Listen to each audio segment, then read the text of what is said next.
കർഷകരായ ഇനിയിപ്പോ കൃഷ്ണപ്രസാദോ ജയസൂര്യോ പറഞ്ഞിട്ട് കാര്യമില്ല എന്ന് തോന്നുന്നു. ഇനിയുള്ളൊരു വലിയൊരു സെലിബ്രിറ്റി ഉണ്ട് ഞങ്ങളുടെ കൂടെ. ഇപ്രാവശ്യം അമ്മയുടെ മീറ്റിംഗിന് അദ്ദേഹം ഉണ്ടായിരുന്നത് ഞാൻ പറഞ്ഞാൽ. സാധാരണക്കാരായ കൃഷിക്കാരൻ പറഞ്ഞാൽ കേൾക്കാത്ത സർക്കാരിനോട് സർക്കാരുമായി ഏറ്റവും അടുപ്പമുള്ള അവരുടെ ഒരു ചാനലിലെ ചെയർമാൻ കൂടിയായ ബഹുമാന്യനായ മമ്മൂട്ടി അദ്ദേഹം ഇടപെട്ട് സർക്കാരുമായി സംസാരിച്ച് ഈ കർഷകരുടെ വേദന തിരിച്ചറിഞ്ഞ് അതിനൊരു പരിഹാരം കണ്ടെത്തുവാൻ നമുക്ക് താങ്കൾ ഇത് കേൾക്കുന്നുണ്ടെങ്കിൽ താങ്കൾ ഇതിനകത്ത് രംഗത്തിറങ്ങി ഇതിനൊരു ശാശ്വത പരിഹാരം കണ്ടെത്തി. കാരണം ഇനി അതൊക്കെയുള്ള രക്ഷ. സെലിബ്രിറ്റികൾ പറഞ്ഞെങ്കിൽ മാത്രമേ കർഷകന്റെ വേദന തിരിച്ചറിയുന്ന ഒരു ഗവൺമെന്റ് ആണോ നമ്മളെ നയിക്കുന്നെന്ന് ഓർക്കുമ്പോൾ വിഷമമുണ്ട്.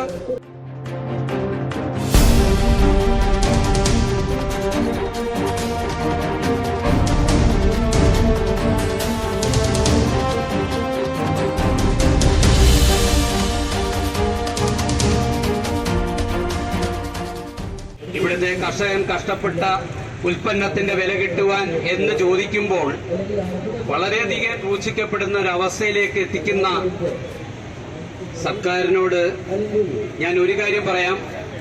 ഇവിടുത്തെ കർഷകർക്ക് ഏറ്റവും കൂടുതൽ പ്രോത്സാഹനം ലഭിച്ചിരുന്നത് ഇന്നത്തെ ഭരണത്തിലിരിക്കുന്ന ഇടതുപക്ഷ സർക്കാരായിരുന്നു. പണ്ടുണ്ടായിരുന്ന അച്യുതാനന്ദൻ ഭരണകാലം വരെ ഇടതുപക്ഷ സർക്കാർ വരുമ്പോഴാണ് ഏറ്റവും കൂടുതൽ കാരുണ്യം, കരുത്ത് ഇത് ലഭ്യമാക്കിക്കൊണ്ടിരുന്നത്. ഇതിനു മുമ്പ് ഇടതുപക്ഷ സർക്കാർ ഭരിച്ചിരുന്ന കാലങ്ങളിലാണ്. മൂന്നാം കേന്ദ്ര സർക്കാർ ഭരണത്തിൽ കയറിയപ്പോൾ ആദ്യം 1 രൂപ 17 പൈസ ഇപ്പോൾ വർദ്ധിപ്പിച്ചിട്ടുണ്ട്. അത് ഞങ്ങൾക്ക് ലഭിച്ചിട്ടില്ല.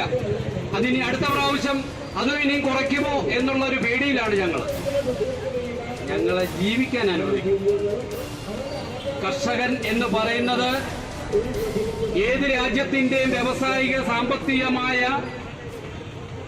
വികസനത്തിന്റെ കാര്യങ്ങളിൽ അതിന്റെ പിന്നിലെ ഏറ്റവും വലിയ ശക്തിയാണെന്ന് കാണിച്ചു തന്നിട്ടുള്ള ഒരു ലോകരാജ്യങ്ങളിൽ പെടുന്ന ഒന്നാണ് നമ്മുടെ ഭാരതം.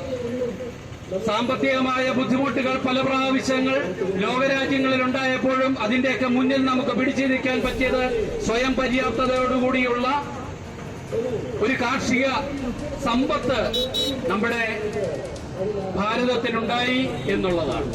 അതുകൊണ്ട് ഇന്നും ഭാരതത്തിലെ മറ്റുള്ള സംസ്ഥാനങ്ങൾ നമുക്ക് നൽകുന്ന ആനുകൂല്യങ്ങൾ നമുക്ക് എപ്പോഴും ലഭ്യമാകും എന്ന് കണ്ട്, അന്യ സംസ്ഥാനത്തെ കണ്ട് നമ്മളിവിടെ മേളിലോട്ട് നോക്കി നിൽക്കാതെ ഇനി എനിക്കൊരു കാര്യം കൂടെ നിങ്ങൾ എല്ലാവരോടും തിരിച്ചറിയാൻ വേണ്ടി പറയുകയാണ്.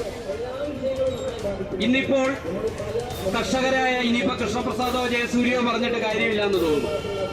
ഇനിയുള്ളൊരു വലിയൊരു സെലിബ്രിറ്റി ഉണ്ട് ഞങ്ങളുടെ കൂടെ. അദ്ദേഹം ഒരു കർഷകനാണ്.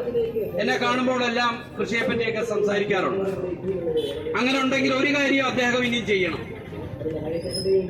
കാരണം സാധാരണക്കാരായ കൃഷിക്കാരൻ പറഞ്ഞാൽ കേൾക്കാത്ത സർക്കാരിനോട് സർക്കാരുമായി ഏറ്റവും അടുപ്പമുള്ള അവരുടെ ഒരു ചാനലിലെ ചെയർമാൻ കൂടിയായ ബഹുമാന്യനായ മമ്മൂട്ടി അദ്ദേഹം ഒരു കർഷകനാണ്, നെൽകർഷകനാണ്. തീർച്ചയായും അദ്ദേഹം ഇടപെട്ട് സർക്കാരുമായി സംസാരിച്ച് ഈ കർഷകരുടെ വേദന തിരിച്ചറിഞ്ഞ് അതിനൊരു പരിഹാരം കണ്ടെത്തുവാൻ തീർച്ചയായും മമ്മൂക്കയെ പോലൊരാളും കൂടെ ഇനി രംഗത്ത് വരേണ്ട ആവശ്യകത വന്നോ എന്നുള്ള കാര്യത്തിൽ വളരെയധികം സന്ദേഹത്തിലാണ് ഞങ്ങളിപ്പോൾ.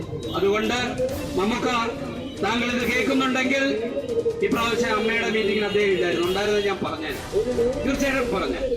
കാരണം ഇനി അതൊക്കെയുള്ള രക്ഷ. സെലിബ്രിറ്റികൾ പറഞ്ഞെങ്കിൽ മാത്രമേ കർഷകന്റെ വേദന തിരിച്ചറിയുന്ന ഒരു ഗവൺമെന്റ് ആണോ നമ്മളെ നയിക്കുന്നെന്ന് ഓർക്കുമ്പോൾ വിഷമമുണ്ട്.